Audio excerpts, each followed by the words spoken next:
खबरें जो हमें सीधा जोड़ती हैं आपसे, जिनका आपकी जिंदगी पर होता है सीधा असर।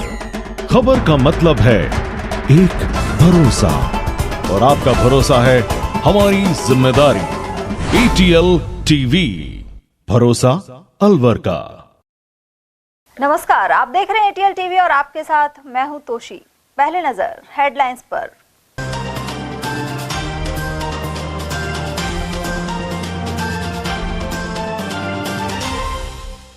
विधानसभा में वन मंत्री संजय शर्मा और नेता प्रतिपक्ष जूली में हुआ वाद प्रतिवाद। पौधरोपण को लेकर आए सवाल पर वन मंत्री बोले, कांग्रेस के समय के सभी घोटालों की होगी जांच। युवरानी महेंद्र कुमारी की स्मृति में टूर्नामेंट में देश भर से पहुंचे खिलाड़ी। वहीं सांसद खेल उत्सव के तहत हुए क्रिकेट मैच। नाबालिग बालक से रेप के दोषी को 20 साल की हुई कैद। भिवाड़ी क्षेत्र के मामले में पोक्सो कोर्ट संख्या 4 ने सुनाया फैसला।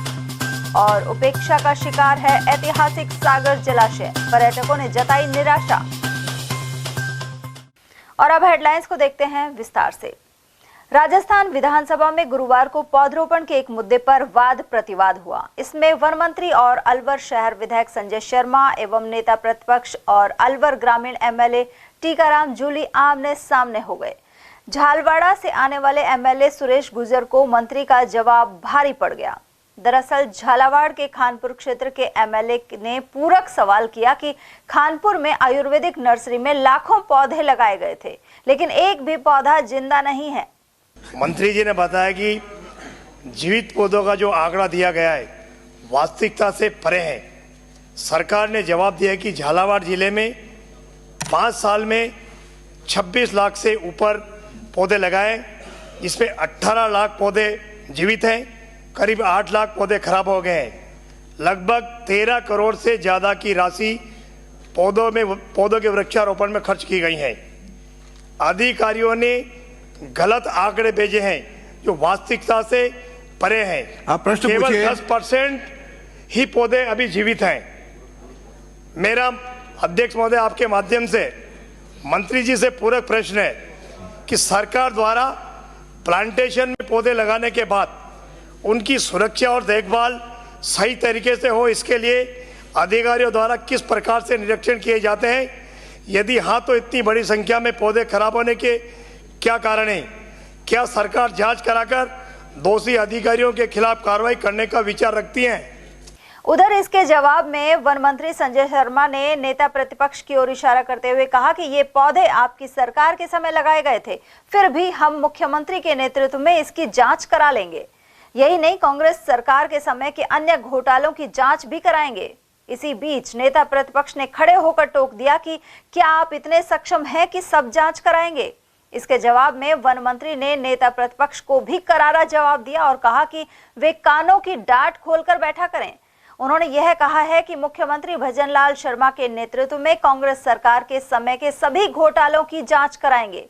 उन्होंने वन एवं पर्यावरण मंत्रालय से जुड़े सवालों का उत्तर देते हुए स्पष्ट तौर पर कहा कि भ्रष्ट अधिकारियों का बचाव नहीं किया जाता है, साथ ही नियम के अनुसार कार्रवाई की जाती है। बैठिए। माननीय मंत्री जी। अध्यक्ष महोदय, कानपुर से आने वाले माननीय सदस्य ने जो मेरे जवाब पर प्रश्न चिन्ह लगाया, पूछा है, प्रश्न चिन्ह नहीं लगाया, प्रश्न चिन्ह लगाया, मैं उससे भी संतुष्ट नहीं हूं। वो दीजिए उत्तर। मैं भी उससे संतुष्ट नहीं हूं, क्योंकि आप कोई ऐसी तरीका बता दें जिससे आप संतुष्ट हो सकें। पहली बात वही बोल रहा हूं। वैसे जवाब दे रहे हैं। दूसरा, आपने प्रश्न किया कि किस प्रकार से पौधे लगने के बाद हमारे विभाग द्वारा जांच की जाती है। समय समय पर हमारे अधिकारियों द्वारा और थर्ड पार्टी ऑडिटेशन द्वारा हमारे विभाग द्वारा जांच की जाती है।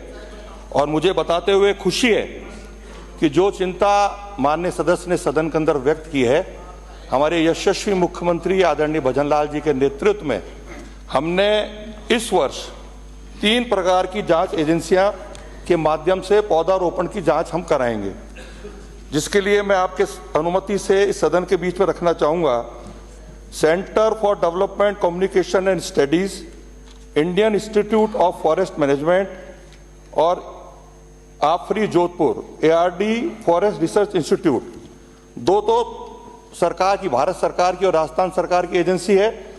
एक थर्ड पार्टी ऑडिटेशन को हमने काम सौंपा है। उसके अलावा ड्रोन के माध्यम से भी जो पौधारोपण किया जा रहा है, आने वाले समय में जो पौधारोपण किया जाएगा उसकी जांच की जाएगी।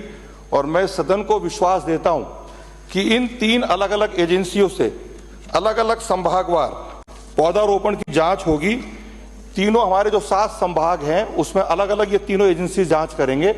उसके अलावा यदि आप कोई और दूसरी जांच एजेंसी से कराना चाहते हैं वो आप अवगत करा दें। हम आपको ये विश्वास देते हैं कि आने वाले समय में आदरणीय भजनलाल जी के नेतृत्व में जितने पौधे राजस्थान में लगाए जाएंगे उसमें से 85 से 90% पौधे सुरक्षित रहेंगे। ये मैं आपको सदन को विश्वास देता हूं। अध्यक्ष महोदय, मेरा आपसे दूसरा पूरक प्रश्न है। मेरी विधानसभा के खानपुर के ताराजी गांव में आयुर्वेदिक औषधि के 2 प्लांट लगाए गए थे, एक 30 हेक्टेयर का और एक 50 हेक्टेयर का। उनमें एक भी आयुर्वेदिक पौधा जीवित नहीं है। और तो और आपने जो पौधे लगाए थे उनके लिए जो सुरक्षा दीवार बनाई थी वो सुरक्षा दीवार भी अवैध पत्थर जो ट्रैक्टरों से जो लोग ले जाते हैं, रेंजर की मिलीभगत से कोर्ट भी हटा दी गई है। एक भी पौधा जीवित नहीं है। मैं तो मान जाऊंगा आपको कि जो मैं आयुर्वेदिक प्लांटेशन की जिसकी बात कर रहा हूं उस प्लांटेशन की आप जांच करवा दें, कितने पौधे जीवित हैं और कितने मरे हैं। माननीय अध्यक्ष महोदय, जहां तक मुझे जानकारी है ये पौधारोपण माननीय नेता प्रतिपक्ष आपकी सरकार के कार्यकाल में हुए हैं। और जिस प्रकार से उस वक्त, एक मिनट बैठे बैठे ना बोले। आप हमारी सरकार में हो तो मंत्री महोदय जांच करवा दें आप तो इस प्लांटेशन की कि पौधे जीवित है या नहीं। पिछली उन अधिकारियों के खिलाफ आप कार्रवाई करोगे या नहीं। पिछली सरकार के जो भी घोटाले, चाहे वो पेपर लीक से संबंधित हो, चाहे पौधारोपण से संबंधित हो, माननीय अध्यक्ष जी बोलने का मौका दो। मंत्री महोदय पौधारोपण की यशस्वी मुख्यमंत्री भजनलाल जी ने तय किया कि पिछली सरकार के जो भी घोटाले होंगे उनकी निष्पक्ष जांच होगी। और कितना ही बड़ा आदमी हो, कितना ही बड़ा अधिकारी हो, मंत्री महोदय जेल के शीशों के पीछे जाएगा। ये सदन को मैं विश्वास देता हूँ। गौरतलब है कि इन दिनों प्रदेश विधानसभा का सत्र चल रहा है और सवाल जवाबों का दौर जारी है। साथ ही अगले सप्ताह बजट आने की संभावना है। बढ़ते अगली खबर की ओर, जहां अलवर की सांसद रही स्वर्गीय युवरानी महेंद्र कुमारी की स्मृति में आयोजित 3 दिवसीय एथलेटिक्स प्रतियोगिता गुरुवार से शुरू हो गई। इस दौरान उनके पुत्र एवं पूर्व केंद्रीय मंत्री जितेंद्र सिंह अपनी पत्नी अंबिका और पुत्र मानवेंद्र के साथ राजर्षि महाविद्यालय खेल मैदान पर पहुंचे। यहां उन्होंने खिलाड़ियों का हौसला बढ़ाया। मीडिया से बातचीत में पूर्व केंद्रीय मंत्री सिंह ने कहा कि इस प्रतियोगिता के माध्यम से अलवर मिनी इंडिया के रूप में प्रदर्शित हो रहा है। वहीं सभी उम्र के खिलाड़ियों का जज्बा देखकर उन्हें बेहद खुशी हुई है। साथ ही उन्होंने जानकारी दी कि खेल की कोई उम्र नहीं होती है। युवरानी महेंद्र कुमारी ने 65 वर्ष की उम्र में निशानेबाजी की प्रतियोगिताओं में भाग लेना शुरू किया था और अंतर्राष्ट्रीय स्तर पर नाम कमाया था। उन्होंने आयोजन के लिए युवरानी महेंद्र कुमारी खेल विकास समिति का आभार व्यक्त किया। कार्यक्रम में समिति अध्यक्ष जीत कौर सांगवान सहित अनेक प्रमुख लोगों की उपस्थिति रही। आज मुझे लग रहा है कि अलवर मिनी इंडिया बन चुका है। यहाँ तमिलनाडु से, बंगाल से, छत्तीसगढ़ से, गुजरात से, आंध्र प्रदेश से, हिमाचल से, पंजाब से, हरियाणा से, कई मध्य प्रदेश से, कई प्रदेशों से यहाँ हमारे खिलाड़ी आए हैं। और पिछले 20 साल से ये कार्यक्रम चल रहा है। और ख़ास तौर से युवरानी साहिबा का खुद की बहुत रुचि होती थी स्पोर्ट्स के अंदर। वो खुद भी नेशनल मेडलिस्ट रही हैं देश में और विदेशों के अंदर उन्होंने पार्टिसिपेट किया है। आज ज़रूरत ये है कि जिस तरह का आज एक देश के अंदर और हमारे प्रदेश और अलवर के अंदर स्पोर्ट्समैन जितने भी हैं वो उनने पूरे देश के अंदर नाम कमाया है। और खास तौर से आज का जो एक परिस्थितियां बनी हुई हैं वहाँ स्पोर्ट्स के लिए सब लोगों को स्पोर्ट्स के अंदर आना चाहिए, मानसिक रूप से हेल्थ के लिए, देश के नाम कमाने के लिए। तो ये एक युवरानी साहिबा से एक प्रेरणा ये मिलती है कि उम्र कोई भी हो, चाहे वो 50 साल का हो, चाहे 60 साल का हो, चाहे 70 साल का हो, स्पोर्ट्स के लिए कोई, खेल कूद के लिए कोई उम्र नहीं होती है। उनने खुद ने भी 65 साल की उम्र से शूटिंग शुरू करी और अंतर्राष्ट्रीय लेवल पर वो पहुंची। तो आज का कार्यक्रम बहुत शुभ कार्यक्रम सभी हमारे स्पोर्ट्समैन के साथ आज हो रहा है। और मैं बहुत बहुत शुभकामनाएं देता हूं और आगे इस तरह का कार्यक्रम चलता रहेगा, उसे बहुत फायदा होगा। और वहीं जिला कांग्रेस कमेटी की ओर से पूर्व सांसद युवरानी महेंद्र कुमारी की 83वीं जयंती गुरुवार को मनाई गई। इस दौरान सागर जलाशय के पास स्मृति वन स्थित उनके समाधि स्थल पर पुष्पांजलि अर्पित की गई। यहां पूर्व केंद्रीय मंत्री जितेंद्र सिंह और उनकी पत्नी अंबिका सिंह, दोनों पुत्रियों और पुत्र मानवेंद्र ने भी श्रद्धा सुमन अर्पित किए। पूर्व केंद्रीय मंत्री सिंह ने कहा कि उन्हें जीवों से अत्यधिक प्रेम था और उन्होंने अपने आवास पर भी एक शेरनी का शावक पाल रखा था। साथ ही उन्होंने अपने जीवन में कभी सिद्धांतों से समझौता नहीं किया। मेरी माताश्री को हम याद कर रहे हैं। युवरानी साहबा एक बहुत ही अलग तरह की एक महिला थी, जिनको जानवरों से बहुत ज्यादा प्रेम होता था। मुझे याद है कि बचपन में उनके पास 3 शेर थे, और शेर भी वो कैसे लेके आए कि एक सर्कस हो रहा था ग्वालियर के अंदर, और एक शेरनी को बहुत ज्यादा वहाँ मार रहे थे, उसको परेशान कर रहे थे, जो सर्कस का मास्टर होता है वो। तो उनको इतना ज्यादा दुख हुआ हृदय में कि वो उस शेरनी को वहां से खरीद लिया और गाड़ी में डाल के, पूरी बड़ी शेरनी थी वो, उसको खरीद के यहाँ ले आए। फूलबाग में उसको रखा, फिर 2 कब्ज भी हुए, पूजा यात्रा उनका नाम था। और कोई भी जानवर हो, कोई भी व्यक्ति हो जो कोई परेशानी में वो देखते थे, तो उनको पूरा उनका ध्यान रखते थे। उनके हृदय में दर्द होता था उनके लिए। फूलबाग में काफी हाथी होते थे, शेर होते थे, अनेक तरह के जानवर रहते थे। और उसके बाद माननीय युवरानी साहिबा सांसद भी बनी। अलवर के विकास के लिए बहुत सारे बड़े बड़े कार्य यहाँ हो पाए। मुझे याद है कि जो ब्रॉडगेज था यहाँ से मथुरा का, जो रेलवे लाइन थी, उसके साथ साथ हमारी वो सुरंग थी विजय मंदिर के जिंदोली घाटी ताली, उसके साथ साथ बड़ी बड़ी योजनाएं उस समय पर आई। तो एक वही साहब सिर्फ एक नेता या उसकी तरह से नहीं है, एक माँ के रूप में अलवर की जनता ने उसको हरदम देखा। उधर कांग्रेस जिलाध्यक्ष योगेश मिश्रा ने बताया कि युवरानी महेंद्र कुमारी की याद में प्रतिवर्ष यह कार्यक्रम आयोजित किया जाता है। वहीं सांसद रहते हुए उनके द्वारा कई विकास कार्य किए गए थे। युवरानी साहब एक सामान्य महिला नहीं थी, और उनका अलवर की जनता के प्रति जो वात्सल्य था, जो प्रेम था, एक माँ के रूप में अलवर की जनता उनको देखती थी। मूक प्राणियों से बड़ा उनको प्रेम होता था। उन्होंने शेर, हाथी, काफी पशु अपने यहाँ पर फूलबाग में पाल के रखे थे, और जितना लगाव उनको आम आदमी से था, उससे ज्यादा लगाव उनको मूक प्राणियों से था। तो सांसद के रूप में उन्होंने बहुत से विकास कार्य किए, सुरंग बनवाई, और जो अलवर से भिवाड़ी, तावड़ू, नूह होते हुए जो रेलवे लाइन का प्लान युवरानी साहब का था, हालांकि वो पास हो नहीं पाया, सरकार की लापरवाही रही, केंद्र सरकार की। अगर युवरानी साहब को विकास के रूप में देखें तो अलवर में काफी उन्होंने विकास कराए, और राजनीति से ऊपर हटके उनको एक कद था। उनको हम अलवर की राजमाता अगर कहें तो कोई असंभावी काम नहीं है। मैं तो उनको बिल्कुल राजमाता की तरह ही देखता हूँ, और उनका वात्सल्य आम आदमी के प्रति बहुत ज्यादा था। तो हम परमपिता परमात्मा से प्रार्थना करते हैं कि वो जहाँ भी रहे अलवर पर और कांग्रेस पार्टी पर, हम सब पर उनका आशीर्वाद बना रहे, ऐसी हमारी कामना है। उधर कार्यक्रम में महिला कांग्रेस जिलाध्यक्ष कमलेश सैनी, वरिष्ठ नेता SR यादव सहित बड़ी संख्या में कांग्रेसी उपस्थित रहे। उधर पूर्व सांसद युवरानी महेंद्र कुमारी की 83वीं जयंती पर गुरुवार को उनकी दोनों पोतियों ने अलवर शहर के एक होटल में जागरूकता कार्यक्रम किया। इस दौरान स्कूली बालिकाओं और कॉलेज की छात्राओं को महिलाओं के साथ हो रहे शोषण एवं अपराधों को लेकर जागरूक बनाया गया। कार्यक्रम की थीम थी शिक्षा ही शक्ति है। इस दौरान युवरानी जानकी कुमारी ने बताया कि जोधपुर ट्रस्ट से वकील और काउंसलर भी आए हैं, जो महिलाओं को लीगल एक्ट के बारे में बताएंगे। वहीं कहा कि अगर सही शिक्षा हर किसी के पास हो तो वह अपनी लड़ाई खुद भी लड़ सकती है। उधर युवरानी मानविका ने भी आयोजन के बारे में जानकारी दी। आज हमारी दादी सा युवरानी महेंद्र कुमारी जी की स्मृति में हमने एक लीगल एड कैंप छात्रों को फोकस रखते हुए एक हमने कैंप ऑर्गेनाइज़ करा है। इसमें जो महिला सशक्तिकरण, लीगल एड कैंप्स और वेलफेयर स्कीम्स, उन सब के बारे में हमने चर्चा करी है। और हमने स्पेशली ब्रोशर्स बनाए हैं ये सारे स्टूडेंट्स के, ताकि वो वेलफेयर स्कीम्स देख सकें और हम अपने साथ रखें, और उनके लिए एक स्वादिष्ट भोजन का भी प्रोग्राम करा है।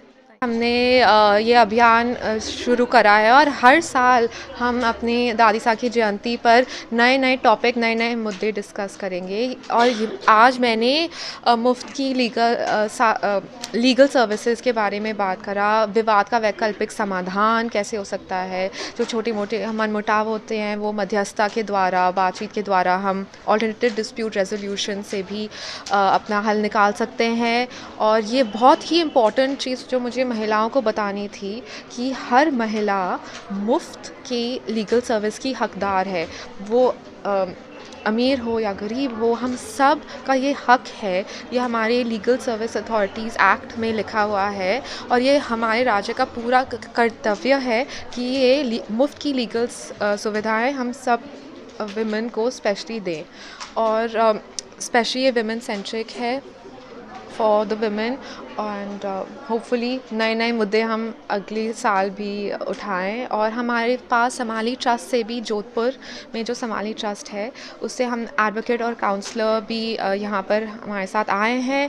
वो भी बच्चों को अभी काउंसलिंग देंगे और बच्चों को ये, जैसे पॉक्सो एक्ट वेरी इंपॉर्टेंट है, ये इन सब के ब्रोशर्स हैं, तो it's very very important. And जानकारी का सही कानूनी जानकारी और सही जानकारी से हम सब अपने हक की लड़ाई लड़ सकते हैं। और जैसे मैंने अभी भी कहा था कि शिक्षा ही शक्ति है। अलवर सांसद खेल उत्सव के दौरान गुरुवार को महिला एवं पुरुष वर्ग के क्रिकेट सेमीफाइनल मैच खेले गए। अलवर ग्रामीण पुरुष वर्ग की टीम जीतकर फाइनल में पहुंच गई है। प्रत्येक मैच 12 ओवर के खेले जा रहे हैं। इस दौरान केंद्रीय वन एवं पर्यावरण मंत्री भूपेंद्र यादव की पुत्री प्रज्ञा यादव द्वारा टॉस कराया गया। इस मौके पर भाजपा जिलाध्यक्ष अशोक गुप्ता ने बताया कि अलवर सांसद की ओर से यह प्रतियोगिता कराई जा रही है, ऐसे में प्रतिभाओं को आगे बढ़ने का मौका मिलेगा। इस दौरान उमरैन प्रधान दौलत राम, रमन गुलाटी, भाजपा मंडल अध्यक्ष सतीश पटेल, सुबे सिंह और गोवर्धन सिसोदिया सहित विशाल साहू एवं बनवारी लाल पटेल आदि मौजूद रहे। जी देखिए, आज सबसे पहले तो मैं अलवर सांसद खेल उत्सव में सांसद साहब का बहुत तहे दिल से धन्यवाद देना चाहूँगा। जिस प्रकार से युवाओं के अंदर मंत्री सांसद को लेकर बहुत एक मन के अंदर एक उत्साह है, क्योंकि ये जो खेल का उत्साह है, बच्चे हमेशा गांव के अंदर ग्राउंड के अंदर वैसे ही खेलते थे, लेकिन अच्छे नेता, अच्छे सांसद के कारण बच्चों को अच्छी जगह खेलने के लिए मौका मिला और बच्चों के लिए अब लगता है उज्जवल भविष्य के लिए, आगे के लिए रास्ते खुल रहे हैं। कि आज जैसे हमारे माउंट लेट्रा स्कूल के अंदर आज हमारा सेमीफाइनल मैच है, कल फाइनल है। यहाँ पे हमारे एक गर्ल्स टीम जीती हुई है, अब हमारे अलवर ग्रामीण की बॉयज टीम जीती हुई है। अलवर सांसद खेल उत्सव के तहत आज माउंट लिट्रा स्कूल के ग्राउंड के अंदर सेमीफाइनल क्रिकेट के मैच जारी हैं, जिसमें पहला मैच गर्ल्स का हुआ था और सेकंड मैच बॉयज का। पहले मैच में किशनगढ़ और मुंडावर, जिसमें किशनगढ़ ने जीत हासिल की गर्ल्स की टीम ने, और सेकंड मैच जो हुआ था बॉयज का अलवर ग्रामीण और राजगढ़ का, जिसमें अलवर ग्रामीण के बॉयज ने मैच जीता। तीसरा मैच अभी होने जा रहा है। लगातार जिस प्रकार से अलवर सांसद खेल महोत्सव का एक आनंद यहाँ खिलाड़ियों में और लोगों में देखने को मिल रहा है, कल हमारे फाइनल होने वाले हैं। टोटल कितनी टीमें? अभी तक आज सेमीफाइनल में 8 टीमें हैं, जिसमें से 4 मैच होंगे, 2 गर्ल्स के 2 बॉयज के, और कल फाइनल मैच होंगे। एक दिन में एक डे नाइट मैच होगा। नाबालिग बच्चे से दुष्कर्म के आरोपी को 20 वर्ष के कारावास की सजा सुनाई गई है। पोक्सो कोर्ट संख्या 4 की विशिष्ट न्यायाधीश हिमांकनी गौड़ ने मुलजिम बिहार निवासी अशोक कुमार यादव को नाबालिग बच्चे से दुष्कर्म का दोषी माना है। विशिष्ट लोक अभियोजक प्रशांत यादव ने बताया कि प्रकरण में पीड़ित के पिता ने भिवाड़ी थाने में एक रिपोर्ट दर्ज करवाई थी। अप्रैल 2024 में घटना के दिन वह अपनी पत्नी के साथ मजदूरी करने बाहर गया हुआ था। इसी दौरान अभियुक्त अशोक उसके घर आया और उनके नाबालिग बेटे के साथ दुष्कर्म किया। थानाधिकारी सत्यनारायण द्वारा अनुसंधान के बाद आरोपी के खिलाफ न्यायालय में आरोप पत्र पेश किया गया। इसी मामले में यह सजा सुनाई गई है। नाबालिग बच्चे से दुष्कर्म के मामले में एक महत्वपूर्ण फैसला सुनाते हुए माननीय न्यायालय पोक्सो अधिनियम संख्या 4 की पीठासीन अधिकारी श्रीमती हिमांकनी गौड़ जी के द्वारा अभियुक्त को दोषी करार देते हुए सजा सुनाई गई है। प्रकरण के तथ्य इस प्रकार थे कि पीड़ित बालक के पिता ने एक रिपोर्ट भिवाड़ी के पुलिस थाने में इस आशय की दी थी कि अप्रैल 24 में घटना के दिन वह तथा उसकी पत्नी मजदूरी करने के लिए घर से बाहर गए हुए थे। उनके जाने के बाद में अभियुक्त अशोक कुमार यादव ने उनके घर पर आकर उनके नाबालिग बेटे के साथ जबरन दुष्कर्म किया।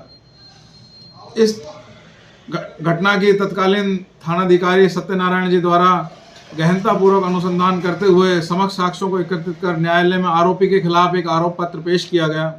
न्यायालय में अभियोजन पक्ष द्वारा 14 गवाहों को परीक्षित तथा 21 दस्तावेजों को प्रदर्शित करवाया गया।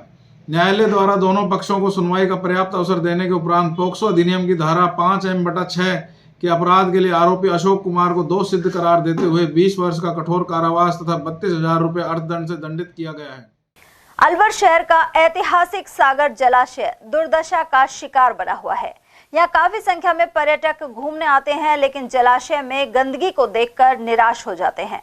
गुरुवार को यहाँ मौजूद लोगों ने बताया कि मत्स्य उत्सव के दौरान नगर निगम ने सागर जलाशय की सफाई करवाई थी, लेकिन अब फिर से पानी में प्लास्टिक की बोतलें और कचरा तैर रहा है। उन्होंने यहाँ सिक्योरिटी गार्ड लगाने के साथ ही सफाई पर जोर दिया है।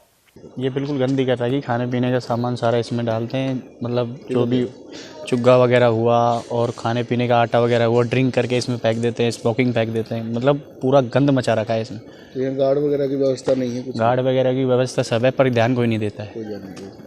यहाँ की जो चेयर वगैरह है टूटी पड़ी है सब, ये सब मतलब ये एरिया शुद्ध नहीं है, मतलब सब नशे पत्ते का एरिया बना रखा है। कोई सागर नाम रह गया, नहीं तो ये नशे का एरिया है पूरा। टूरिस्टों के लिए बढ़िया जगह है घूमने के लिए। हाँ, अब टूरिस्ट नहीं, टूरिस्ट आते भी हैं पर ये गंदगी देख के, लोकल देख के नहीं आते। ये तो मतलब इसका सीधे सीधे ऊपर बताना चाह रहे हैं कि किस लोगों की विभागों की लापरवाही है? लापरवाही यही है कि खाने पीने का सामान अपने डस्टबिन में डाले, इसको पूरा गंदा ना करे। ये इसको डस्टबिन समझ लिया सागर को, और नाम हो गया सागर की जगह इसका डस्टबिन। ये कचरा पात्र समझ रखा है पानी को, पूरा गंदा हुआ पड़ा है। अब आप क्या कहना चाह रहे हैं, मतलब किस तरह की सफाइयाँ हों इसमें? साफ़ सफाई हो, मतलब साफ़ सफाई हो, इसमें गंदगी ना फैलाए, बस यही बात। और तो सिक्योरिटी गार्ड रखने चाहिए यहाँ पे? सिक्योरिटी गार्ड रखने चाहिए। रामगढ़ थाना अंतर्गत स्थानीय गांव निवाली में वैन की चपेट में आने से 55 वर्षीय वृद्ध महिला की मौत हो गई। वहीं पति को गंभीर हालत में सामान्य चिकित्सालय में भर्ती कराया गया है। जानकारी के अनुसार नौगांवा थाना क्षेत्र के भंबी का बास निवासी 60 वर्षीय अमर सिंह अपनी पत्नी 55 वर्षीय भग्गो देवी के साथ बाइक से मुंडिया खेड़ा जा रहे थे। उन्हें यहां अपनी नवासी की शादी में शरीक होना था। मार्ग में निवाली गांव में तेज गति से आ रही इको वैन ने बाइक को टक्कर मार दी। दंपति को रामगढ़ अस्पताल से अलवर रेफर कर दिया गया, जहां भग्गो देवी की मौत हो गई। वहीं पति अमर सिंह का गंभीर हालत में इलाज जारी है।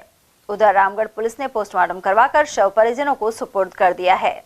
ये ग्राम मुंडिया खड़ा में आ रहे थे एक शादी में। तो कहाँ पे हुआ ये निवाड़ी गेट के आसपास कोई इको गाड़ी ने टक्कर मारी, जैसे कि हमारे संज्ञान में आया है।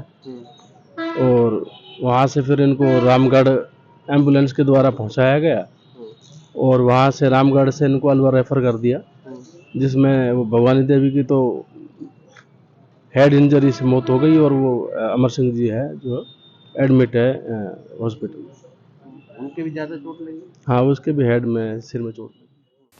अंतर्राष्ट्रीय बाजार में मंदी होने के कारण अलवर कृषि उपज मंडी में विभिन्न प्रकार की फसलों के दाम कम हो गए हैं। फिलहाल आवक भी थमी हुई है और स्टॉक की गई जिंस ही मंडी में बिक्री के लिए आ रही है। व्यापारी ओम प्रकाश खंडेलवाल ने बताया कि सभी व्यापारी इस वर्ष नुकसान में हैं। इसका मुख्य कारण अंतर्राष्ट्रीय बाजार में मंदी का होना है। इसी वजह से सरसों, चना, गेहूं, बाजरा और ग्वार सहित अन्य फसलों के दाम कम हुए हैं। केंद्रीय बजट का भी व्यापार पर कोई सकारात्मक असर नहीं पड़ा है। टाइम कोई फसल नहीं आ रही है। अगर कोई माल आ रहा है तो पुराने स्टॉक के माल आ रहे हैं या किसानी माल आ रहा है जो उनके घर में स्टॉक है। बाकी बाजार इतने कमज़ोर हो गए मध्य कि हरा भी परेशान है, व्यापारी वर्ग ज़्यादा परेशान है मध्य की वजह से। अच्छा, इस समय सरसों क्या भाव चल रही है? सरसों का भाव है जी 5750 रुपये कंडीशन, 42 कंडीशन। अच्छा, और चने का? चने का भाव है जी, चने का भाव आप लिखो जी 5600 रुपये। और ग्वार का भाव? ग्वार का तो साहब ये जैसे पुरानी होगी 4000 बिक रही है, 4200 बिक रही है, 4800 भी बिक रही है, 4600 बिक रही है। ग्वार का एक भाव नहीं है, नई ग्वार आई नहीं है मंडी में। तो ये जो फसल है इनके मद्दी का क्या कारण? भाव बहुत कम है, पहले सरसों तो 7000 तक थी, अब काफ़ी कम है। इंटरनेशनल मार्केट की वजह से बाहर के विदेशी तेल मद्दे हो जाते हैं, जमीन का असर इन पे आ जाता है। तो बाकी जो और फसल है उनकी भी स्थिति कमजोर है। हाँ, सबकी स्थिति कमजोर है जी। और एक गेहूँ थोड़ा सा वो भी मंदा हो गया, 200 रुपये करीब। बाकी सारी जिनसों में मंदा है, बहुत भयंकर मंदा है। अच्छा, ये जो कपास है इसके क्या भाव है? ये भी डाउन चल रही है? ये कपास भी 6900 ये ऊपर में बिक्री थी 8300, 8300 बिक्री ऊपर में, जिसका भाव 6900। तो ये सारी फसलें ये इतने कम दाम पर क्यों बिक रही है, क्या कारण है इसका? कारण साहब ये इंटरनेशनल मार्केट है, कारण तो यही है। और कारण क्या है? सरसों में तो मद्दा एक ही, अब ऊपर से नई फसल आने वाली है 1 महीने में। सरसों का तो इस बात का मद्दा है। ग्वार चलता है गम के ऊपर, जोधपुर के ऊपर गम का उठाव नहीं है। तो कुल मिला किसान जो फसलों को बेचता है उन सबके दाम कम है इस समय सबके दाम कम है। हाल ही में केंद्र सरकार का बजट है, उसका कोई प्रभाव नहीं पड़ा? कोई प्रभाव यहाँ कोई प्रभाव नहीं पड़ा है, सिर्फ सोने में पड़ा है, सोने चांदी में। बाकी जिनसों में कोई प्रभाव नहीं आया इस बजट से। और कौन सी फसल है जिनके भाव कम चल रहे हैं? फसल यही आती है हमारे यहाँ, बाजरा। भाई 2 फसल होती है, एक तो अप्रैल से चालू होगी, अब होंगे गेहूँ और सरसों। बाकी अरहर वगैरह होती नहीं है, चने थोड़े बहुत आते हैं। तो कुल मिलाकर सभी फसलों के दाम कम है। हाँ, अब जो सीजन पे जो भाव थे वही भाव जो के अब है। कोई मतलब भावों में वृद्धि नहीं है? नहीं, वृद्धि नहीं है भाव में। दिल्ली विधानसभा चुनाव के संपन्न होने के बाद कई एग्जिट पोल आ चुके हैं। अधिकांश में भाजपा की सरकार बनने की बात कही जा रही है। गौरतलब है कि 8 फरवरी को मतगणना होगी। उधर जिला उपाध्यक्ष देशराज वर्मा के अनुसार दिल्ली की जनता प्रधानमंत्री नरेंद्र मोदी के साथ मिलकर दिल्ली का विकास करना चाहती है। वहीं डबल इंजन की सरकार का फायदा उन्हें निश्चित तौर पर मिलेगा। भाजपा उपाध्यक्ष ने कहा कि ज्यादातर एग्जिट पोल में भाजपा की 40 से 45 और आम आदमी पार्टी की 20 से 25 सीट बताई गई हैं। सर, दिल्ली के विधानसभा के चुनाव संपन्न हुए हैं और सभी को चुनाव परिणाम को लेकर उत्सुकता है, इंतजार भी है। इस दौरान विभिन्न मीडिया चैनलों के द्वारा सर्वे आया है जिसमें अधिकांश में भाजपा की सरकार बनते हुए बता रहे हैं, भाजपा को बहुमत बता रहे हैं। आपने भी भाजपा के जीतने का दावा किया था, चुनाव के बाद क्या कहना चाहिए? देखिए, हमारी 40 से 45 के लगभग वहाँ दिल्ली में सीट आ रही है और भारतीय जनता पार्टी का मंत्री और नरेंद्र भाई मोदी जी का जो विजन था उसमें दिल्ली वासियों ने सहमत जताई है और दिल्ली वासी उनकी बातों से सहमत थे और पूर्ण बहुमत से उन्होंने सरकार बनाने का संकल्प ले लिया 3 दिन पहले ही। अब ये लोग जरूर है, कांग्रेसियों और दूसरे जो दल के लोग हैं वो आडंबर कर रहे हैं कि साहब उनकी सरकार नहीं बन रही। 100% 40 से 45 सीटें हमारी आएंगी, हमारी सरकार बनेगी, ये तय हो चुका है। आम आदमी पर प्रभावित है। और मैं एक पत्रकार महोदय बताना चाहूँगा, मैं टीवी पे देख रहा था, 6 एजेंसियों ने सर्वे करवाया है और 6 के 6 एजेंसी ही भारतीय जनता पार्टी की सरकार बना रही हैं। आपका वहाँ से सफाया है, 25 और 20 के आसपास आपके लोग रहेंगे। पूर्ण बहुमत सरकार भारतीय जनता पार्टी की बनेगी, ये तय।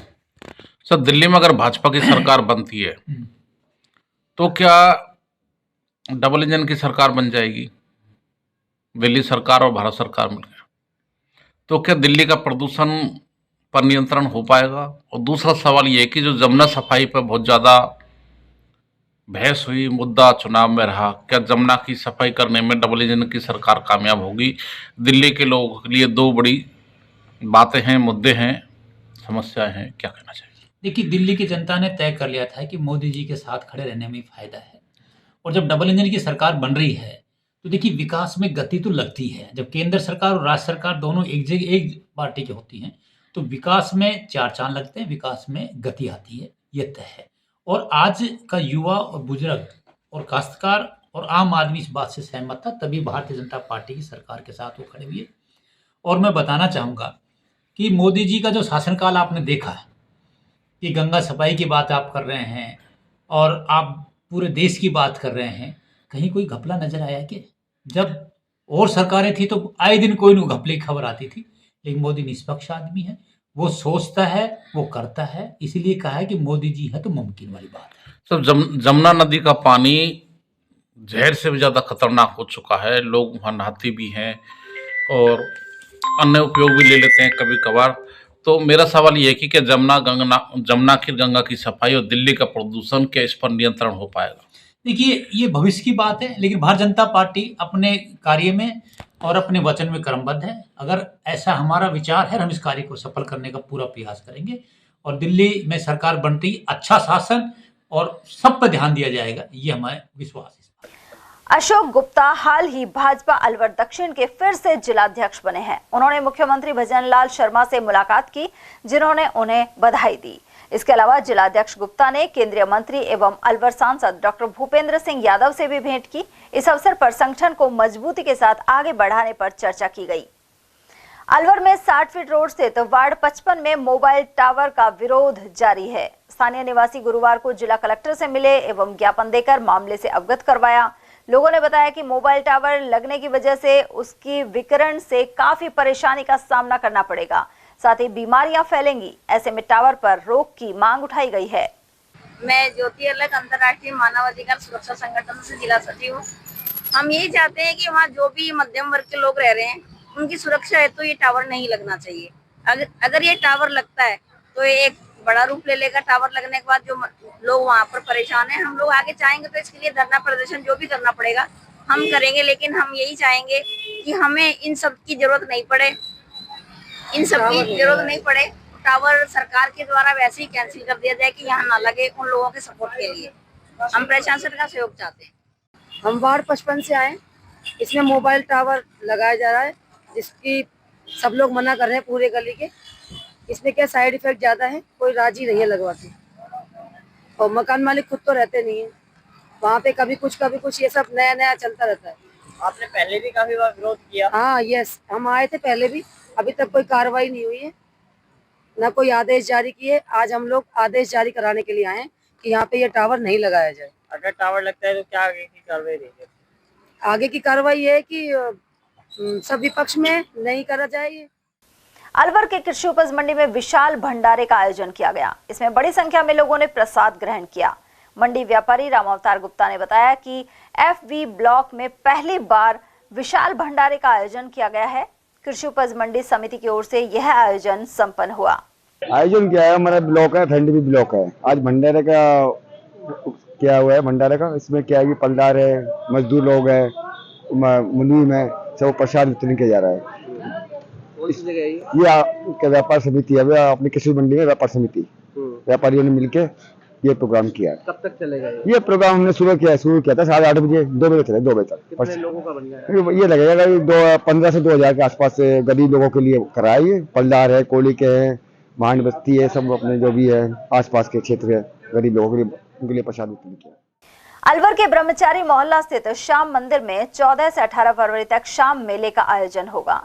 पंडित अशोक शर्मा ने बताया कि 14 फरवरी को सुबह 10 बजे अखंड ज्योत प्रज्वलित की जाएगी। इसके बाद शाम नाम की मेहंदी का कार्यक्रम आयोजित होगा। साथ ही 15 जनवरी को सुबह 10 बजे ध्वजारोहण और हवन किया जाएगा। इसी दिन शाम 6 बजे सुंदरकांड का पाठ होगा। वहीं 16 फरवरी को सुबह 11:30 बजे ब्रह्मचारी मोहल्ला स्थित श्याम मंदिर से शोभा यात्रा निकाली जाएगी। 17 फरवरी को शाम 7 बजे श्याम बाबा का जागरण एवं 18 फरवरी को दोपहर 12 बजे प्रसाद वितरण होगा। अखंड ज्योत के पाठ एवं शाम मेहंदी प्रात 10 बजे से, 15-2 शनिवार हवन, ध्वजारोपण और सुंदरकांड के पाठ 6 बजे। 16 तारीख को विशाल शोभा यात्रा 11:30 बजे मंदिर से रवाना होकर त्रिपुरा, घंटाघर, hope circus, police control room होते हुए वापस मंदिर पहुंचेगी। 17-2 सोमवार को श्री श्याम विशाल जागरण सायकाल 7 बजे से प्रभु की इच्छा तक। 18-2 मंगलवार को प्रसादी वितरण दोपहर को 12:30 से 3 बजे तक। ये कार्यक्रम कहाँ पे हो रहा है और कौन कौन भजन प्रवाह आएंगे? ये प्रोग्राम मोहल्ला ब्रह्मचारी श्याम मंदिर में हो रहा है, सारे भाई भक्तों के सहयोग से। कहाँ के कलाकार आ रहे हैं इसमें? कलाकार अपने अलवर के भी हैं और बाहर के भी हैं। श्री जांगीड़ युवक संघ मुंशीबाग द्वारा 10 फरवरी को विश्वकर्मा जयंती के उपलक्ष्य में प्रतिभावान सम्मान समारोह का आयोजन किया जाएगा। इस दौरान मेधावी बच्चों का सम्मान होगा।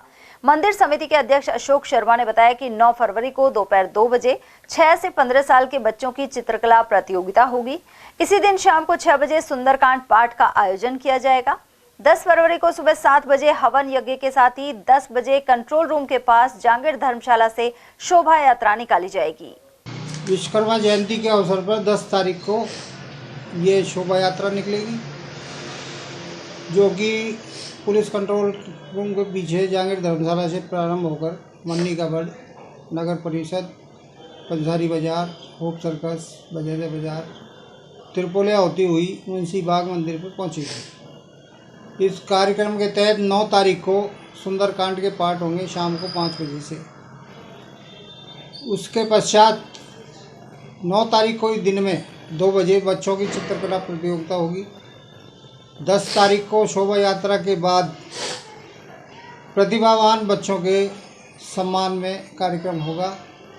जो खेलकूद में जिनको अवार्ड मिला है उनका सम्मान होगा, और जो लोग 85% से ऊपर जो मार्क लाए हैं उन लोगों का सम्मान किया जाएगा। और हमारे जितने भी जो इकाइयां हैं, जिला अध्यक्ष, धर्मशाला अध्यक्ष, मंदिर अध्यक्ष, युवा प्रकोष्ठ, इनके जो भी अध्यक्ष रहे हैं पहले, इन सभी का सम्मान किया जाएगा। ये जो चित्रकला प्रतियोगिता होगी, इसमें कितने साल से बच्चे भाग ले रहे हैं? इसमें 3 साल से और जो 14 साल तक के बच्चों को प्रतियोगिता में भाग ले रहे हैं। कितने बच्चों का सम्मान हो रहा है अभी करते 52 बच्चों को? अभी तक तो हमारे पास 20 बच्चों का आया है, तो अभी ये बच्चे बढ़ेंगे क्योंकि 8 तारीख लिमिट दे रखी है हम लोगों ने, 8 तारीख तक जमा कराएंगे। 10वीं 12वीं दोनों बच्चों के हैं? 10वीं और 12वीं 85% से ऊपर के जो भी बच्चे हैं उनका सबका सम्मान किया जाएगा। जिले के वरिष्ठ वकील एवं एडवोकेट एसोसिएशन के जिलाध्यक्ष रहे प्रभु सिंह चौधरी को पूर्व केंद्रीय मंत्री जितेंद्र सिंह ने श्रद्धांजलि अर्पित की है। उनके निधन के चलते पूर्व मंत्री सिंह उनके निवास पर पहुंचे। एडवोकेट प्रभु सिंह चौधरी के भतीजे शेर सिंह गंडूरा ने बताया कि वे अलवर जिले के वरिष्ठ वकील थे, साथ ही राजनीति में भी रहे और विधानसभा का चुनाव भी लड़ा था। उधर इस अवसर पर पूर्व मंत्री शकुंतला रावत, पूर्व विधायक जौहरीलाल मीणा और बलजीत यादव सहित कांग्रेस जिलाध्यक्ष योगेश मिश्रा, श्वेता सैनी, दीपेंद्र सैनी, विजेंद्र सिंह भी उपस्थित रहे। साथ ही दिवंगत एडवोकेट प्रभु सिंह चौधरी के पुत्र समीर सिंह चौधरी एवं थल सेना के रिटायर्ड जनरल सतवीर सिंह, बलवीर सिंह, रामजस चौधरी और पुष्पेंद्र सिंह आदि की उपस्थिति रही। मेरे चाचा जी का स्वर्गवास हुआ, आज 13वां दिन है। 13वें दिन में आदरणीय भाऊ जितेंद्र जी और सभी जिले भर के लीडरशिप के लोग आए थे और उन्होंने सभी ने शोक सभा में भी भाग लिया, टीए की बैठक में भी भाग लिया। और ज़्यादातर लोग तो अपने दाह संस्कार में शामिल हो गए थे, हजारों लोग आए थे। मेरे चाचा जी का जीवन एकदम ऐसे वकील के रूप में रहा। राजस्थान में नंबर 1 वकील जो ये जगदीप धनखड़ जी भी, सेंसनवार जी भी, ये सब इनके बनाए हुए वकालत में इनको बहुत मोरली सपोर्ट मेरे चाचा प्रभु सिंह ने किया। और मैं तो समझता हूँ इन्होंने 2 बार तो बहुत महत्वपूर्ण पद छोड़ दिया था। एक बार तो पीपी का और एक बार जिला बार एसोसिएशन के अध्यक्ष का भी पद छोड़ दिया था रहते हुए। केवल एक बार इन्होंने सन 84 में चुनाव लड़ा, मात्र 1200 वोटों से लक्ष्मणगढ़ विधानसभा से ये हारे। एक कोई कठुमर की तरफ का जाट खड़ा हो गया, वो 1200 वोट लेगा, नहीं तो विधायक भी होते राजस्थान की राजनीति के बहुत बड़े आदमी होते, पर भागने साथ नहीं दिए। वन, पर्यावरण एवं जलवायु परिवर्तन संवर्धन परिषद की जिला स्तरीय कार्यशाला सीकर में 11 फरवरी को होगी। इसमें अलवर जिले से परिषद के पदाधिकारी शामिल होंगे। प्रदेश अध्यक्ष देशराज वर्मा ने बताया कि इससे पहले दौसा में वर्कशॉप संपन्न हो चुकी है। उधर सीकर में होने वाले आयोजन के साथ ही करीब 2000 पौधे लगाए जाने का लक्ष्य निर्धारित किया गया है।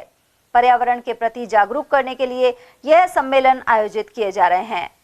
देखिए, ये पूरे राजस्थान का दायित्व दिया गया है मुझे, और इस दायित्व के तहत हमने दौसा में कार्यक्रम किया और अब दूसरा जो कार्यक्रम हमारा सीकर में हो रहा है। सीकर में हमारा बहुत बड़ा कार्यक्रम है, उसमें कम से कम 2000 पेड़ एक साथ लगाने का हमारा लक्ष्य रखा गया है। और इस कार्यक्रम के तहत हम पूरे राजस्थान को हरा भरा करने का जो हमारा उद्देश्य है, मोदी जी का विजन है, एक पेड़ माँ के नाम, उस कार्यक्रम के तहत हर जिले में हम ये कार्यक्रम करेंगे और राजस्थान अब रहेगा हरा भरा, ऐसी हमारी योजना है। उस योजना के तहत जिले में जाके हमारे एक कार्यकर्ता ग्राम पंचायत तक उस काम को करेगा। सर, अलवर से कितने लोग शामिल होने जाएंगे? अलवर से हमारे जिला प्रमुख जी हैं और कार्यकर्ता हैं, करीब 25 से 30 लोग 10 तारीख को जाएंगे, एक दिन पहले। और सीकर के कार्यक्रम शामिल होंगे और वहाँ कार्यशाला रखी गई है कि पेड़ कैसे लगाएं और उन पेड़ों की संरचनाओं में किस तरह से योगदान करें, ट्री गार्ड कैसे लगेंगे। और मैं तो बताना चाहूँगा कि हमारी परिषद के तहत हमने उन पे एक एक ट्री गार्ड पे, एक एक पेड़ पे हम ये बता देंगे आने वाले समय में कि ये पेड़ कब लगा था और अब क्या इसकी ग्रोथ हुई है। दिल्ली बैठ के भी हमें पता लग जाएगा उनका। इस तरह की हम टेक्नोलॉजी से काम करेंगे। और यहाँ वक्त एक छोटे से ब्रेक का, फौरन लौटेंगे। आप बने रहिए हमारे साथ और देखते रहिए ATL TV। खंडेलवाल नमकीन हमारे यहाँ उपलब्ध है। शुद्ध देसी घी गजक, चॉकलेट ड्राई फ्रूट गजक, व्रत की फलाहारी नमकीन, फलाहारी बिस्किट, फलाहारी खाखरे, आलू वेफर्स, केला चिप्स, देसी घी आटा बिस्किट, देसी घी नान खटाई, काजू पिस्ता, बादाम पिस्ता और मल्टीग्रेन बिस्किट। नमकीन स्पेशल वैरायटी में तिल मठरी, मेथी मठरी, हींग सेव, मसाला मिक्स, बादाम लच्छा, झालमुरी, रोस्टेड नमकीन आदि भी मिलती हैं।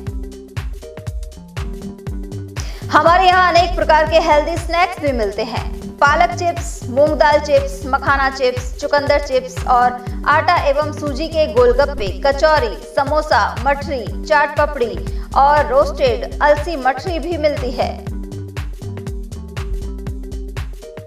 हमारा पता है खंडेलवाल नमकीन, स्टेशन रोड, गौशाला के पास, अलवर।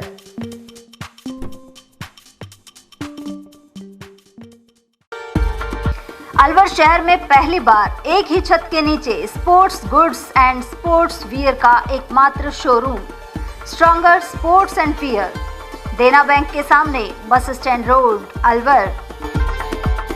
यहाँ पर Nivia, Cosco, Spartan, SS, SG, Yonex आदि कंपनी के स्पोर्ट्स गुड्स एवं Shiv Naresh, Select, Volt, Stronger आदि कंपनीज के स्पोर्ट्स वियर उपलब्ध हैं।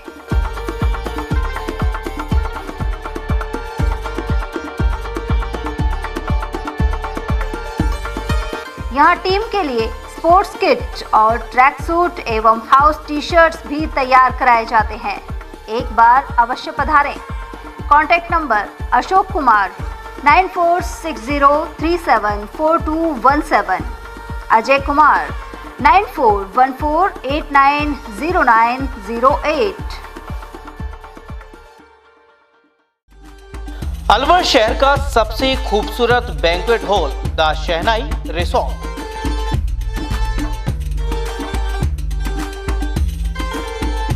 शादी, लगन, संगीत, सवामणी, सालगिरह जैसे फंक्शन के लिए अलवर वासियों की पहली पसंद बन चुका है the Shehnai resort.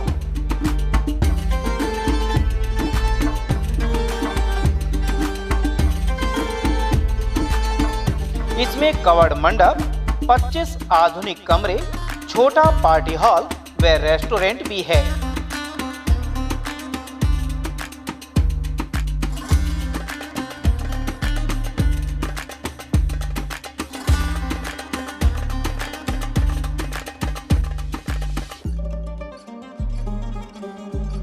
Banquet hall, party hall तथा कमरों की बुकिंग के लिए आज ही संपर्क करें।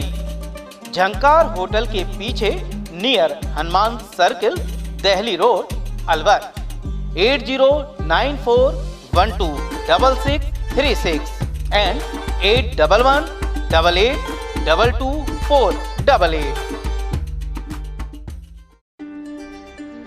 फर्नीचर का 32 साल पुराना जाना माना नाम राहुल डेकोर। यहाँ आपकी लाडली बिटिया के लिए अथवा अपने घर के लिए सभी प्रकार का सागवान का फर्नीचर उपलब्ध है।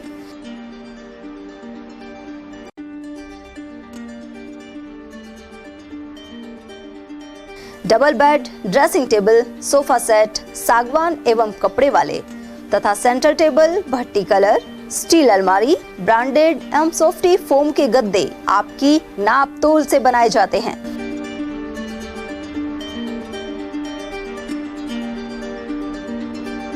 सभी सामान एक ही छत के नीचे उपलब्ध। हमारा पता है अलवर बोर्ड, जसवंत तिराहे से पहले, कटी घाटी, Alwar. Contact number 9414019769 and 9414019768. Doctor Shroff charity eye hospital Alwar द्वारा दी जाने वाली सुविधाएं जैसे RGHS, ESHS, TPA,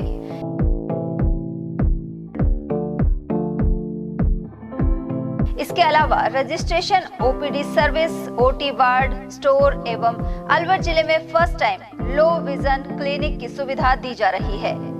low vision aid clinic जो दिव्यांग बच्चों जिनकी निगाह बहुत सारे इलाज के बाद भी कम रह जाती है, उस ऐसे मरीजों के लिए या ऐसे बच्चों के लिए जो बेस्ट पॉसिबल जो डिवाइसेस होते हैं वो हमारे पास अवेलेबल है, जिससे हम ऐसे बच्चों का मदद कर सकते हैं।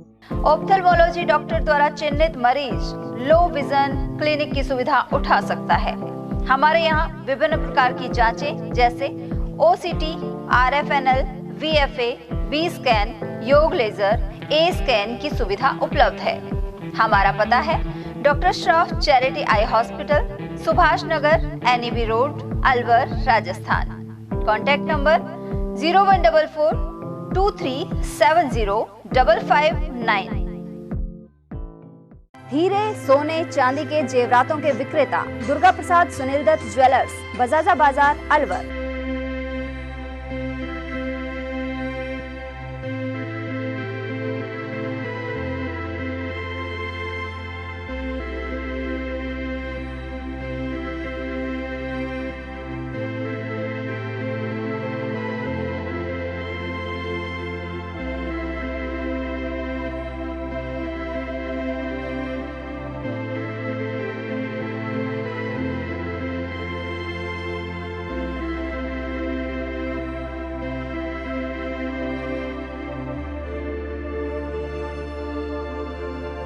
हीरे, सोने, चांदी के जेवरातों के विक्रेता Durga Prasad Sunil Dutt jewellers, Bajaja Bazaar, Alwar. Phone number 0144233853 and 2338663। इतनी कड़ी मेहनत क्यों पापा? बेटा इतनी मेहनत इसीलिए ताकि सबको खाना मिल सके, किसी पे कोई मुसीबत ना आए। किसी पे मुसीबत ना आए इसलिए आप हो पापा, पर अगर आप पे मुसीबत आ गई तो?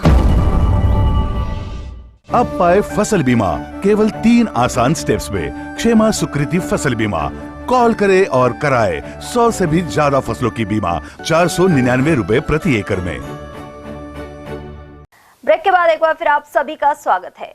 लक्ष्मणगढ़ नगरपालिका से मौजपुर गांव को नहीं हटाने की मांग को लेकर गुरुवार को SDM महोकम सिंह सिनसिनवार को ज्ञापन सौंपा गया। इसमें बताया गया है कि कुछ लोग राजनीतिक द्वेष के चलते पालिका मुख्यालय से मौजपुर की दूरी 8 किलोमीटर बताकर इसे नगर पालिका क्षेत्र से हटवाना चाहते हैं, जबकि यह दूरी राजस्व सीमा के अनुसार मात्र 1 किलोमीटर है। वहीं नगर पालिका के वार्ड 1 से 13 तक के वार्ड मौजपुर में ही स्थित हैं। उधर इस दौरान गजेंद्र अवस्थी, रघुवर सैनी, किशन लाल सैनी, मन्नू लाल, मौसम खान, रणजीत सैनी और विश्वास शर्मा आदि उपस्थित रहे। हमारी मांग है कि लक्ष्मणगढ़ मौजपुर को नगर पालिका से हटाया न जाए, और जो पिछली बार इन्होंने आपत्ति दर्ज कराई थी उसमें 8 किलोमीटर दर्शाया गया था, जबकि मौजपुर 2 किलोमीटर बाद शुरू हो जाता है। इसलिए मौजपुर का विकास के लिए हमें मौजपुर जोड़ना अति आवश्यक है, और हमारे 90% जो पब्लिक है मौजपुर की वो इसमें जोड़े रखना चाहती है। क्या आश्वासन दिया SDM साहब ने? SDM साहब ने कहा था कि जोड़ने का काम तो करना चाहिए, हटाने का काम कोई नहीं करता है, और ये पहले से जुड़ा हुआ है, तो मौजपुर को रहना चाहिए, ये आश्वासन हमें दिया है। शुभ नाम और पद? रघुवर दयाल सैनी। आज सभी जो मौजपुर के लोग यहाँ पर इकट्ठा हुए हैं उसका मामला ये था कि नगर पालिका लक्ष्मणगढ़ के द्वारा जो SDM साहब को कार्यालय आदेश दिए गए थे उसमें मौजपुर की दूरी 8 किलोमीटर बताई गई थी, और उनके द्वारा जो गलत आदेश दिए गए थे, मौजपुर की दूरी 8 किलोमीटर नहीं है, और हम सभी ग्रामवासी इस आपत्ति की इसके लिए आपत्ति दर्ज करने आए हैं कि मौजपुर को नगर पालिका से पृथक नहीं किया जाए, इसलिए हम सभी ग्रामवासी यहाँ पर इकट्ठे हुए हैं। ग्राम पंचायत से नगरपालिका बनी मालाखेड़ा में इन दिनों नरक जैसे हालात हैं। यहाँ नियमित रूप से वार्डों में सफाई नहीं हो रही, साथ ही कई जगह नालियों में कचरा जमा है। वाल्मीकि बलाई मोहल्ले में पेयजल टंकी के पास कचरे का ढेर लगा हुआ है, साथ ही यहाँ मृत मवेशियों के अवशेष भी डाले जा रहे हैं। पास में मीट मार्केट भी स्थित है। कुल मिलाकर गंदगी से संक्रमण का अंदेशा बना हुआ है। साथ ही लोगों ने नियमित साफ सफाई की मांग उठाई है। साफ सफाई के बारे में ये कहना है, कम साफ सफाई है नहीं हो रही है, नाला भरा पड़ा है, बहुत ज्यादा गंदगी हो रही है। ये इधर को देखे तो यहाँ सारी चीज पड़ती है, बहुत ज्यादा गंदगी कर रखी है, मतलब पानी पीने को भी 2 घंटे मन नहीं करता है टंकी से। बिल्कुल नहीं होती है। सोहनपुर स्थित सरकारी प्राथमिक स्कूल का भवन क्षतिग्रस्त हो रहा है। यहाँ 4 दीवारी को भी लोगों ने तोड़-फोड़ कर बर्बाद कर दिया है। मिडिल स्कूल में क्रमोन्नत होने के बाद अब कक्षाएं नए भवन में संचालित हैं। ऐसे में शिक्षा विभाग का यह सरकारी भवन क्षतिग्रस्त हो रहा है। स्कूल के पास में लगे हुए सरकारी ट्यूबवेल को भी कुछ लोगों ने ठप कर दिया है। साथ ही प्राथमिक स्कूल के भवन में पशुओं का जमावड़ा भी बना रहता है। यहाँ दरवाजे और खिड़कियों को भी समाज कंटक क्षतिग्रस्त कर चुके हैं। समाज सेवी राजेंद्र कुमार बसवाल ने कलसाड़ा पंचायत के सभी गांवों में स्थित शिव मंदिरों में भक्तों के बैठने के लिए सीमेंट की कुर्सी भेंट की है। इन पर अनुशासन, संस्कृति और संस्कार की शिक्षा देने के स्लोगन भी लिखे गए हैं। उधर इस मौके पर सरपंच की मौजूदगी में सभी प्रमुख लोगों का साफा बांधकर अभिनंदन किया गया। सरपंच बच्चू सिंह चौधरी ने बताया कि अध्यापक पद पर रहते हुए राजेंद्र कुमार ने गाँव का नाम रोशन किया था। अब शिवरात्रि से पूर्व उनके द्वारा शिवजी के मंदिरों में कुर्सी भेंट की गई है। गौरतलब है कि श्रेष्ठ अध्यापन कार्य करने पर बसवाल को सम्मानित भी किया जा चुका है। आज मैं इसी खुशी के उपलक्ष्य में गांव वालों ने मेरा रिटायरमेंट बहुत अच्छा स्वागत किया था। इस खुशी की वजह से मैं पूरे जितने भी ग्राम पंचायत में शिवजी महाराज है, उन शिवजी महाराजों को मंदिरों को मैं जो है सीमेंट की बड़ी हुई कुर्सी जो है भेंट कर रहा हूँ। गाँव वालों को मैंने इकट्ठा करके उनका भी सम्मान किया माला साफा के द्वारा। और जितने भी शिवालय हैं कल ग्राम पंचायत कल चाहे नंगली में हो, रामबास में हो, चाहे बास में हो, जो जिंदा सर्किल है, उन सभी में मैं स्वागत के लिए मैंने जो है गाँव वालों को बुलाया, इकट्ठा किया, उनका स्वागत किया और सारी कुर्सियों को मैं उन शिवालयों पर जो है पहुंचाऊंगा। एक मैसेज जाए और उन अनमोल वचनों में जो जीवन में जो धारण करना है, जीवन के उच्च जो आदर्श है, उनको मैंने प्रदर्शित किया है कुर्सियों पर। ये राजेंद्र बसवाला है, ये ग्राम कलसाड़ा का रहने वाला है और इसने आज पूरे गांव के सभी बिरादरी को इकट्ठा करके और जो शिव मंदिर है उन सब मंदिरों में एक कुर्सी, इसकी रिटायरमेंट के बाद इसने जो घोषणा की थी तो सभी मंदिर में एक कुर्सियां ये भेंट करेंगे। और यहाँ सभी जाति के लोगों को बुलाकर इन्होंने सबका मान सम्मान किया है माला और साफा से। तो इनका व्यवहार बहुत बढ़िया रहा और रिटायरमेंट के बाद इन्होंने जो गांव को मंदिरों को जो सौगात दिए उसके लिए मैं ग्राम पंचायत का सरपंच होने के नाते मैं इनको बहुत बहुत धन्यवाद देता हूँ, बहुत बहुत मुबारकबाद देता हूँ। अकबरपुर सामुदायिक स्वास्थ्य केंद्र पर इन दिनों मौसम परिवर्तन के चलते रोगियों में इजाफा हो रहा है। साथ ही खांसी जुकाम के मरीज अधिक संख्या में सामने आ रहे हैं। इन दिनों दोपहर में गर्मी एवं सुबह शाम के वक्त सर्दी बनी रहती है। इस उतार चढ़ाव की वजह से बच्चे भी रोगग्रस्त हो रहे हैं। देखिए, शाम और सुबह सर्दी ज़्यादा पड़ रही है तो इस समय हमारे पास खांसी जुकाम के मरीज ज़्यादा संख्या में आ रहे हैं। तो हम यही सलाह देंगे मरीजों को कि वो गर्म चीज़ों का ज़्यादा सेवन करें और ठंडी चीज़ों को अवॉइड करें, उनका सेवन नहीं करें और गर्म चीज़ें ज़्यादा खाएं। और कोई भी दिक्कत होती है तो अस्पताल में दिखाएं, उनको इलाज दिया जाएगा। अच्छा, बच्चों में भी सर? हाँ, बच्चों में थोड़ा सांस की प्रॉब्लम ज़्यादा हो जाती है। अगर उनको ऐसे निमोनिया भी कईयों को आ जाता है तो उनके लिए भी हमारा यही है कि बच्चों को ठंडी चीज़ नहीं खिलानी, उनको भी गर्म चीज़ ही खिलानी है। और अगर ज़्यादा सांस में दिक्कत रहती है तो हमारे पास ना है, फिर उनको नेबुलाइज भी। माधोगढ़ निवासी हरिओम गुजर इंटर जिला यूथ एक्सचेंज प्रोग्राम में प्रतिनिधित्व करेंगे। नेहरू युवा केंद्र एवं माय भारत द्वारा बाड़मेर में यह कार्यक्रम आयोजित होगा। 7 से 11 फरवरी तक होने वाले इस कार्यक्रम का मुख्य उद्देश्य राष्ट्रीय एकता को बढ़ावा देना है। साथ ही उपयोगी विषयों पर व्याख्यान होंगे। इस कार्यक्रम में अलवर जिले से अभिषेक कौशिक, जयदीप पांचाल, पुष्प दुलानी, निष्ठा नारंग और युवराज प्रधान आदि भी सम्मिलित होंगे। डिस्ट्रिक्ट यूथ एक्सचेंज प्रोग्राम के लिए अलवर जिले से युवाओं का चयन किया गया है जो बाड़मेर जाकर वहाँ की संस्कृति, विरासत, धरोहर आदि का भ्रमण करेंगे। वहाँ किस प्रकार से व्यक्तियों का रहन सहन है, किस वहाँ की संस्कृति का भ्रमण करके वहाँ के जानने की कोशिश करेंगे। पुरातन स्थलों का वहाँ पर भ्रमण करा जाएगा और अनेक जागरूकता के कार्यक्रम भी वहाँ पर आयोजित किए जाएंगे। अलवर कृषि उपज मंडी स्थित शिव मंदिर में विश्व हिंदू परिषद की जिला बैठक का आयोजन किया गया। इसमें प्रांत सह मंत्री विवेक दिवाकर, जयपुर प्रांत बजरंग दल संयोजक प्रेम सिंह राजावत और सह संयोजक परमवीर सिंह चौहान सहित विभाग संयोजक सुरेंद्र हिंदू की उपस्थिति रही। बैठक में विभिन्न प्रखंडों की नई कार्यकारिणी का गठन किया गया। रामगढ़ प्रखंड से गौरव सोनी को संयोजक बनाया गया है। ऐसे में क्षेत्र के निवासी नवीन यादव, राहुल फोगाट, गोविंद सैनी, राकेश राजपूत, अमन, जगमोहन सोनी और मोहित जांगेड़ आदि शामिल हैं। रुक करते हैं खैरथल का। खैरथल कस्बे में एक ऐसे केंद्र की शुरुआत की गई है जिसमें आप दान करके किसी जरूरतमंद की मदद कर सकते हैं। राज्य सरकार के आह्वान पर खैरथल में नगर परिषद ने सद्भावना केंद्र आरंभ किया है। जिला कलेक्टर किशोर कुमार ने इसका फीता काटा और कई जरूरतमंदों को कपड़े और जरूरत का सामान उपलब्ध करवाया। नगर परिषद आयुक्त मुकेश शर्मा ने बताया कि आमजन भी इस मुहिम का हिस्सा बनकर वस्तुओं को दान कर सकते हैं। इस मौके पर सभापति हरीश रोघा, उप सभापति वरुण डाटा, कनिष्ठ अभियंता मोतीलाल वर्मा, पूर्व अध्यक्ष अशोक डाटा, पार्षद नेमीचंद बंजारा और सुरजीत सरदार आदि की मौजूदगी रही।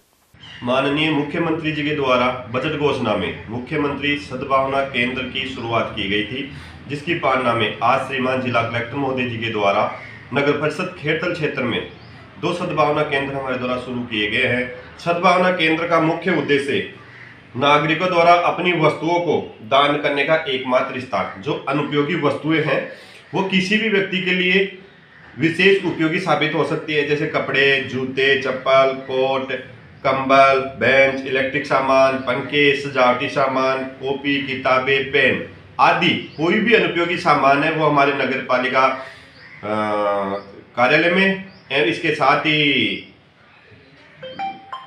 गुप्ता हॉस्पिटल में के सामने हमारा सद्भावना केंद्र स्थापित किया गया है, वहाँ जमा करवा सकते हैं और अपनी एक रसीद प्राप्त कर सकते हैं। इसमें जो भी अनुपयोगी सामान दानदाता जमा करवाएगा हम उसको रिज्यूम देंगे और 15 अगस्त और 26 जनवरी पर श्रीमान जिला कलेक्टर महोदय के द्वारा उनको प्रशस्ति पत्र से सम्मानित करवाए जाने का काम भी हम करेंगे। ये जरूरतमंदों को दिए जाएंगे? हाँ, ये जरूरतमंद लोगों को दिए जाएंगे ताकि उनको सुविधा मिल सके। खैरथल तिजारा जिला कलेक्टर किशोर कुमार सफाई व्यवस्था को लेकर मुहिम चला रहे हैं। कुछ दिन पूर्व भिवाड़ी में विशेष सफाई अभियान का आगाज किया गया था। उधर गुरुवार को स्वच्छ खैरथल भव्य खैरथल की शुरुआत की गई। कलेक्टर के साथ कई प्रशासनिक अधिकारियों ने हाथों में झाड़ू लेकर खुद भी श्रमदान किया। साथ ही कस्बे वासियों से भी क्षेत्र को साफ सुथरा रखने में मदद का आग्रह किया है। इस मौके पर नगर परिषद सभापति हरीश रोघा, उप सभापति वरुण डाटा, पूर्व अध्यक्ष अशोक डाटा, आयुक्त मुकेश शर्मा आदि उपस्थित रहे। आज खैरथल जिला मुख्यालय पर नगर परिषद के तत्वाधान में आज बहुत बढ़िया एक कार्यक्रम का आयोजन किया गया, स्वच्छ खैरथल और भव्य खैरथल। इसके लिए हमने बाकायदा जो 33 वार्ड हैं उनका एक कार्यक्रम बना करके एक बहुत ही अच्छे तरीके से इसका आगाज़ आज वार्ड नंबर 1 से किया गया।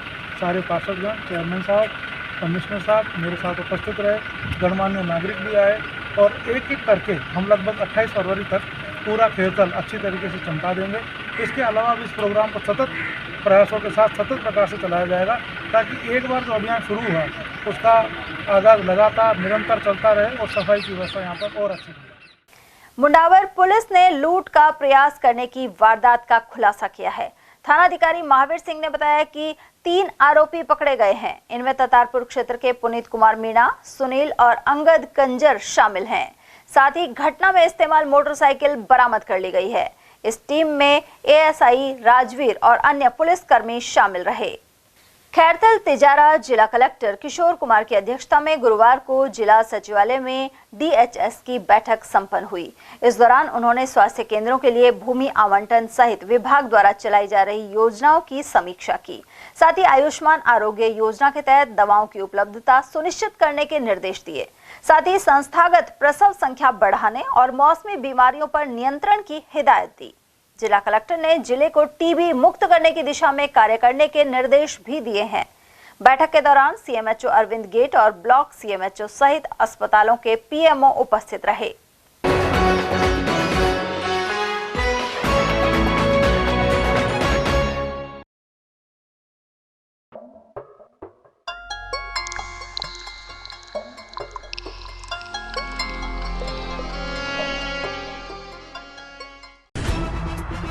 खबरें जो हमें सीधा जोड़ती हैं आपसे, जिनका आपकी जिंदगी पर होता है सीधा असर।